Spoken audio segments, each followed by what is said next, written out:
वो कहां से अल्लाह का वली था? तुम लोग किसी को भी वली मान लेते हो। लोगों ने कहा आपने तो देखा नहीं और ऐसे ही आप कह रहे हैं। हम तो उनको मुसलसल इबादत करते हुए देख रहे थे, कोई नमाज कज़ा तो नहीं करते थे। गौसे पाक का मेयार देखें, किसको वो अल्लाह का वली समझते थे, कसौटी। सरकार गौसे पाक फरमाते तुमने देखा जरूर होगा, लेकिन मैं उनके निशानात देख रहा हूं, सजदे में जाने के हाथों के निशान यहां नजर आ रहे हैं। लोगों ने पूछा इससे क्या समझ में आया आपको? कहा देखो 10 उंगलियां रेत पर ऐसी खुली हुई पड़ी दिख रही हैं, और मेरा मानना यह है कि जब नबी पाक सल्लल्लाहु ताला अलैहि वसल्लम सजदा करते थे तो 10 उंगलियां मिली हुई होती थी। सजदे में हुजूर पाक सल्लल्लाहु अलैहि वसल्लम की उंगलियां मिली हुई होती थी, और ये शख्स जिसको तुम इबादत करता हुआ देख रहे हो उसकी उंगलियां पूरी फैली हुई हैं। जो हुजूर की सुन्नत पर अमल नहीं करता, मेरे नजदीक वो वली हो नहीं सकता, वो वली नहीं हो सकता। एक सुन्नत को तर्क करने पर गौसे पाक फरमाते हैं कि मैं उसको नहीं मानता वली।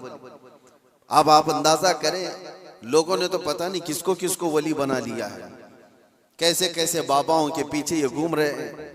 वो ऐसे बाबा जिनके नमाज का कोई ठिकाना नहीं, दिन भर कव्वाली में बैठे रहते, नमाज के बारे में पूछो तो कहेंगे मक्का में पढ़ते हैं, मदीने में पढ़ते हैं।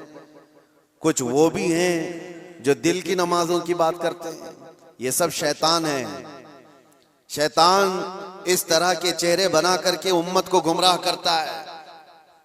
हमारे इलाके में एक मुरीद साहब आए हुए थे काफी साल पहले, किसी पीर साहब के। उन्होंने कहा था कि हमारे पीर साहब की नमाज अल्लाह ने माफ कर दिया है। मैंने पूछा था कि क्यों? कहा इतना तकवा हो गया, इतनी इबादत किए हैं कि उनको अब ये जाहिरी नमाज की जरूरत नहीं है, वो बातिनी नमाज पढ़ते हैं। मैंने उनको एक स्प्रे मारा था, वो अभी तक आए नहीं वापस।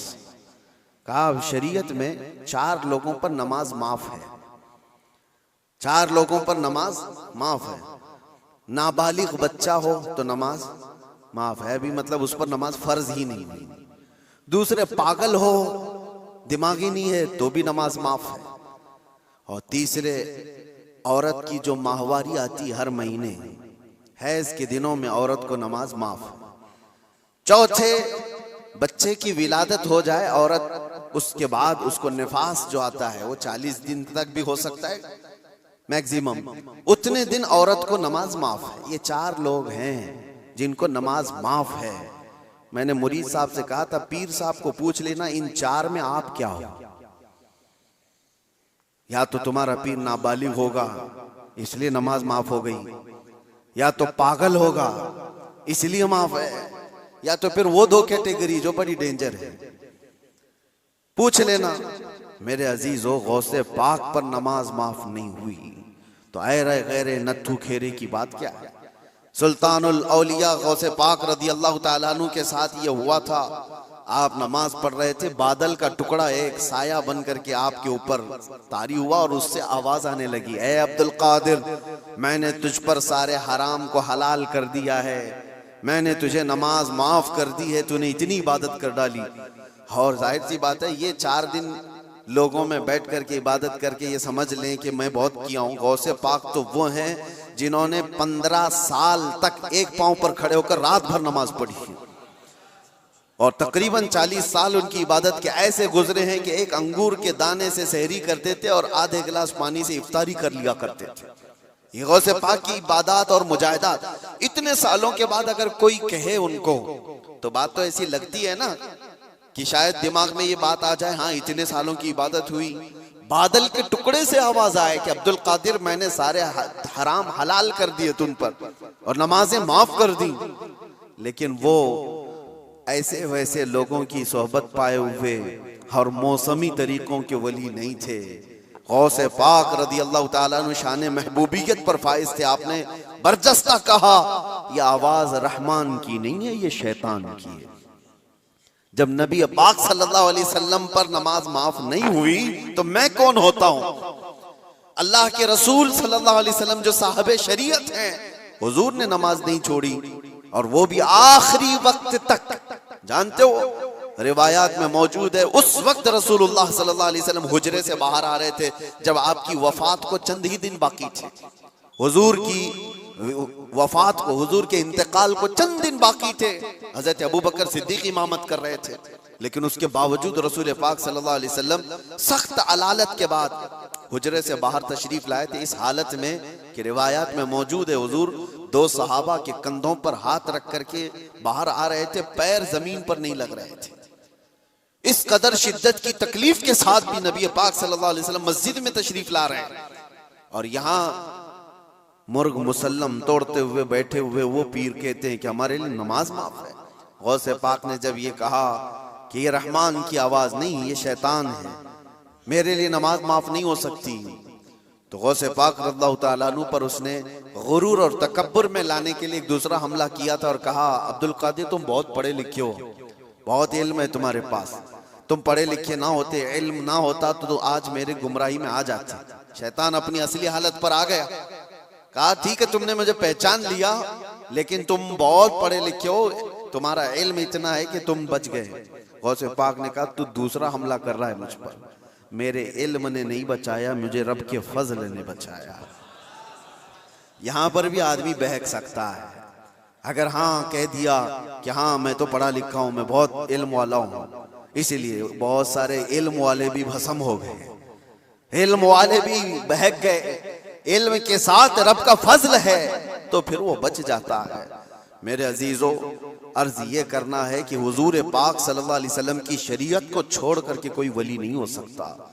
गौसे पाक रज़ियल्लाहु ताला अन्हु की 11वीं करने वाले, नियाज करने वाले, सबसे मेरा एक ही कहना है और सबके लिए एक मैसेज है कि तुम्हारी 11वीं, तुम्हारे खिचड़े, तुम्हारे नियाज ये फर्ज नहीं, ना ही वाजिब हैं, मुस्तहब के दर्जे में आ सकते हैं, लेकिन फज्र की नमाज से लेकर इशा की नमाज तक फर्ज ये तुम्हारे ऊपर ऐसा जरूरी है कि इस चीज के लिए कोई माफी नहीं है।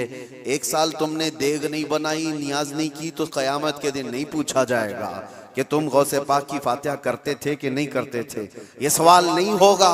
लेकिन ये सवाल जरूर होगा कि फज्र में उठे क्यों नहीं, ये सवाल जरूर होगा इतनी नमाजें कज़ा क्यों हुई तुमसे। मेरे अजीजों, नवाफिल और मुस्तहब्बात में पड़ी हुई ये उम्मत, मैं मना नहीं करता, आप शौक से, हम भी करते हैं, गौसे पाक रज़ियल्लाहु ताला अन्हु के दरबार में इसाले सवाब के लिए, मरहुमीन के लिए हम नियाज, फातिहा, सारी चीजें करते हैं, लेकिन इसका मतलब ये नहीं है कि कुल वही है और अल्लाह तबारक व तआला की ये इबादतें कुछ माना नहीं रखती। नमाज नहीं है, कुरान नहीं है। अजीजा ने गिरामी, मैं उन लोगों से पूछता हूँ जो 2-2, 3-3 घंटे कव्वालियों पर रक्स करते हैं, कुरान की एक सूरे भी तो सुन के दिखाओ, वो रब का कलाम है, अल्लाह का कलाम है। किसी कारी कुरान से तुम किरत सुन करके झूमो, फिर पता चले कि ईमान तुम्हारे दिल में कितना है। ढोल बाजों पर रक्स करने वाली कौम, ईमान से अगर ताल्लुक है तो इन खुराफात में नहीं जा सकता कभी। ईमान मजबूत करो, औलिया कामिलीन की जमात से वाबस्ता रहना ये जरूरी है, लेकिन उसका मतलब सिर्फ ये नहीं जो बनाया गया है। हम सुन्नियों पर एक बड़ा इल्जाम ये लगाया जाता है कि ये सिर्फ चादर, गागर, जुलूस, फातिहा, नियाज, 11वीं वाले लोग हैं। मेरे अजीजों, वो एक पार्ट है। जालिमों ने जिस तरह का ये हमारे ऊपर इल्जाम लगा कर रखा है कि ये सजदे करने वाले लोग हैं, कब्र की पूजा करने वाले लोग हैं, और मज़ारात औलिया पर जाकर शिर्क व बिदअत करने वाले लोग हैं, दुनिया को ये फैला करके रखा गया। हम उससे बरात का इजहार करते हैं। हम सुन्नी मजार को सजदा तो छोड़ो, हम रसूल को भी सजदा नहीं करते। सजदा सिर्फ और सिर्फ अल्लाह वहदहु ला शरीक के लिए है, इबादत सिर्फ अल्लाह रब्बुल इज्जत के लिए है। सजदा तो दूर की बात, झुकना भी जायज नहीं है, झुकना भी जायज नहीं। हम इस अकीदे के हामिल हैं, अल्हम्दुलिल्लाह। मज़ारात पर जाते हैं तो शिर्क व बिदअत के लिए नहीं, मेरे मुस्तफ़ा के फरमान पर जाते हैं, हुजूर पाक सल्लल्लाहु अलैहि वसल्लम के फरमान की बुनियाद पर जाते हैं। और रही बात औलिया कामिलीन के मज़ारात पर जाकर दुआ करना, ये कुरान से हम अख़ज़ करते हैं कि सैयदना ज़करिया अलैहिस्सलाम, ज़करिया अलैहिस्सलाम अल्लाह के नबी हैं। पता है, बैतुल मुक़द्दस के इमाम, कुरान में है 3 पारे में, सूरह आले इमरान, आप पढ़ करके देखना। उनको औलाद नहीं थी, 90 साल की करीब उम्र हो गई थी, लेकिन उसी वक्त बैतुल मुक़द्दस में हजरत बीबी मरियम को लाया गया था।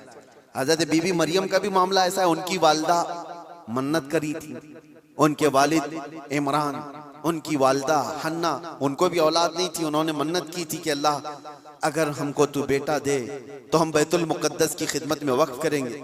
बेटा नहीं हुआ, बेटी हुई। मन्नत के मुताबिक उन्होंने अपनी बेटी का नाम मरियम रखा और ला करके बैतुल मुकद्दस में वक्फ कर दिया बचपन में। तो किसको दिया जाएगा? जो बैतुल मुकद्दस के इमाम थे, मुतवल्ली थे, हजरत ज़करिया अलैहिस्सलाम, उनके हाथ में दिया गया कि बच्ची वक्फ है। हजरत ज़करिया अलैहिस्सलाम ने कबूल किया और एक मेहराब में बच्ची को रखते थे। कुरान में ये जिक्र है, मैं बता रहा हूं आपको। और हजरत ज़करिया अलैहिस्सलाम कहते हैं, कुल्लमा दखल अलैहा ज़करिया अल-मिहराब वजद इंदहा रिज़्क़ा क़ालत या मरियम अन्ना लकी हाज़ा क़ालत हुवा मिन इंदिल्लाह इन्नल्लाह यरज़ुक़ु मन यशाअ बिग़ैरि हिसाब। जब जब हजरत ज़करिया अलैहिस्सलाम मेहराब मरियम में जाते तो कहते हैं किस्म किस्म के फल वहां पर रखे हुए पाते थे। तो हजरत ज़करिया पूछते मरियम ये सब तेरे पास कहां से आता है? हजरत मरियम कहती है सब अल्लाह की तरफ से है, अल्लाह जिसे चाहे बेहिसाब रिस्क देता है। मरियम कौन है? नबी नहीं है।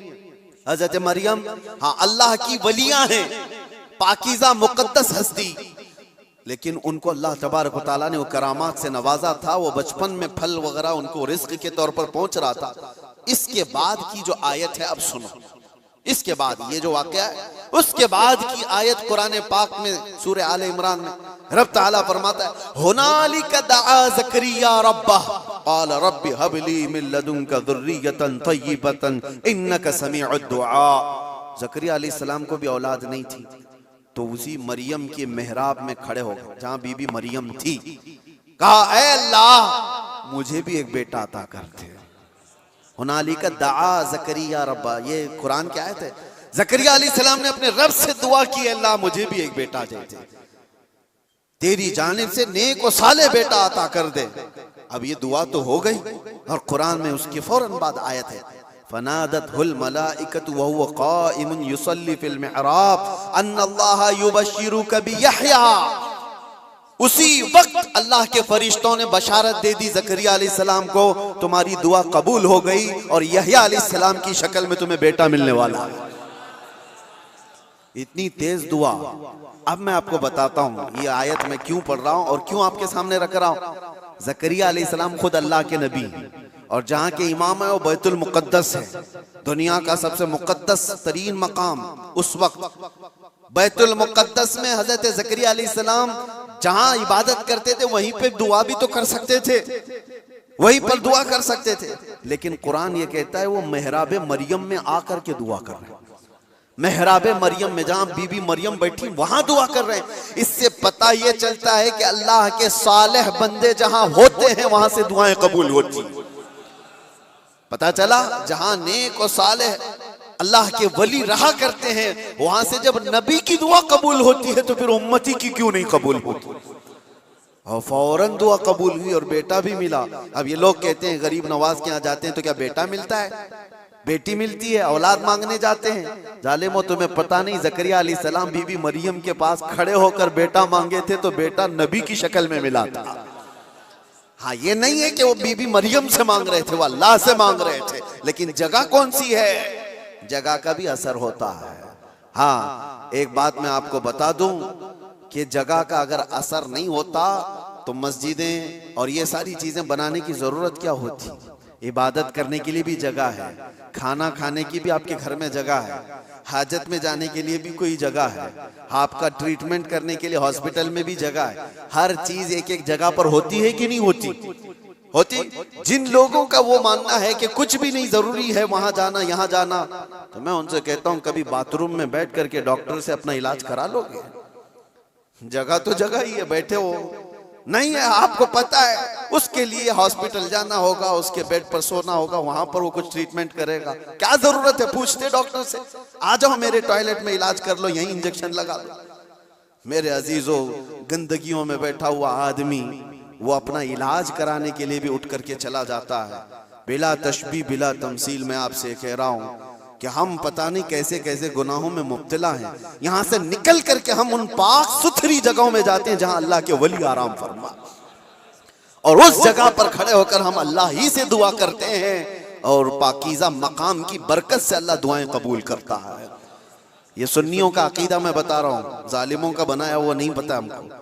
सुन्नियों का अकीदा ये, हम उन पाकीज़ा मुक़द्दस हस्तियों की बारगाह में इसलिए जाते हैं। ये एक चीज़ नहीं है, ऐसी कई मिसालें हैं, कई मिसालें। हदीस अल इसरा वल मिअराज, जो हुजूर सल्लल्लाहु अलैहि वसल्लम के मेराज का सफ़र है, अंबिया कराम अलैहिमुस्सलाम का सिलसिला जब ख़त्म हुआ, हुजूर पाक सल्लल्लाहु अलैहि वसल्लम आखिरी नबी हैं, उनके बाद क़यामत तक कोई दूसरा नबी नहीं आएगा। तो नबियों के बाद नबियों का जो काम किया जाना है, उस काम को लेकर आगे बढ़ाने वाले उम्मत के वो सालिहीन को औलिया इकराम कहा जाता है। और वली होता कौन है? वली का कोई खास चेहरा, खास लिबास या कोई ऐसी चीज नहीं बताई गई, लेकिन कुरान ने कहा इन औलियाउहु इल्लल मुत्तकून, अल्लाह के वली सिर्फ वो होते हैं जो मुत्तकी होते हैं। और मुत्तकी कौन होता है?